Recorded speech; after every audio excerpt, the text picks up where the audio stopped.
Good morning student. So today our topic is धातु और धातुओं के रासायनिक गुण। लेकिन उससे ऊपर पहले हम ये देख लेते हैं, ये वाला जो ब्लॉक है जो दिखा गया है, सोडियम और पोटेशियम धातु नरम होते हैं। ये एक्सेप्शन है, अपवाद है, और उन्हें चाकू से काटा जा सकता है। जबकि मरकरी केवल रूम टेम्परेचर पर, क्या लिक्विड में है, लिक्विड में रूम टेम्परेचर पर। ये एक्सेप्शन है, अपवाद है, ठीक है, क्योंकि सारी धातुएं ऐसी नहीं होती हैं, केवल यही है कुछ इस टाइप के कैरेक्टर लिए हुए।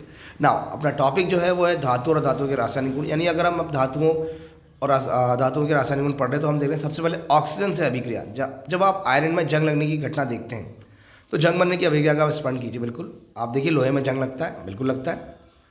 सो सेवंथ में आपने मैग्नीशियम रिबन के वायु में दहन का क्रियाकलाप किया है, बिल्कुल हमने मैग्नीशियम रिबन को जलाया है। तो आपने सीखा कि दोनों प्रक्रियाओं में ऑक्साइड बनते हैं, बिल्कुल ऑक्साइड बनते हैं। तो आयरन और मैग्नीशियम की ऑक्सीजन के साथ निम्नलिखित अभिक्रियाओं को पूरा कीजिए।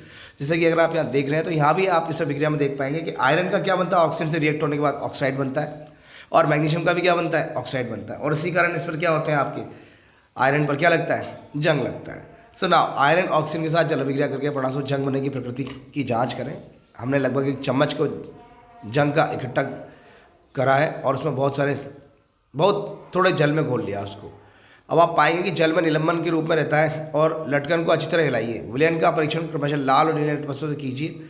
विलयन अम्लीय या क्षारीय, हम ये चेकआउट करते हैं कि विलयन अम्लीय है या क्षारीय। जंग की प्रकृति का हम परीक्षण कर रहे हैं इसके थ्रू।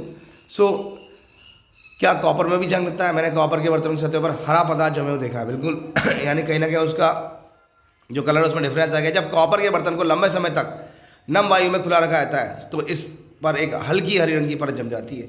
ये हरा पदार्थ कॉपर हाइड्रोक्साइड और कॉपर कार्बोनेट का मिश्रण होता है। इसकी रिएक्शन आपके सामने दी गई है, यानी 2 copper plus H2O CO2 plus O2 Cu OH का होल ट्वाइस 2 CuCO3 नम वायु।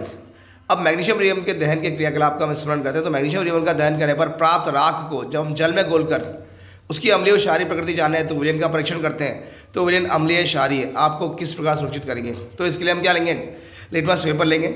लाल लिटमस नीला हो जाता है। लाल कैसा हो गया, नीला। इट्स मीन ये कैसी प्रकृति का है, क्षारीय प्रकृति। सामान्य धातु के ऑक्साइड कैसे होते हैं बच्चा, क्षारीय प्रकृति के होते हैं। कैसे होते हैं, क्षारीय प्रकृति के। आइए अब धातुओं को ऑक्सीजन के साथ अभिक्रिया का परीक्षण करते हैं।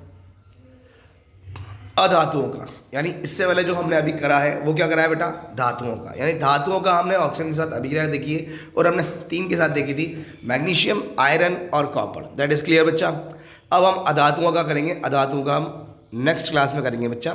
Thank you very much.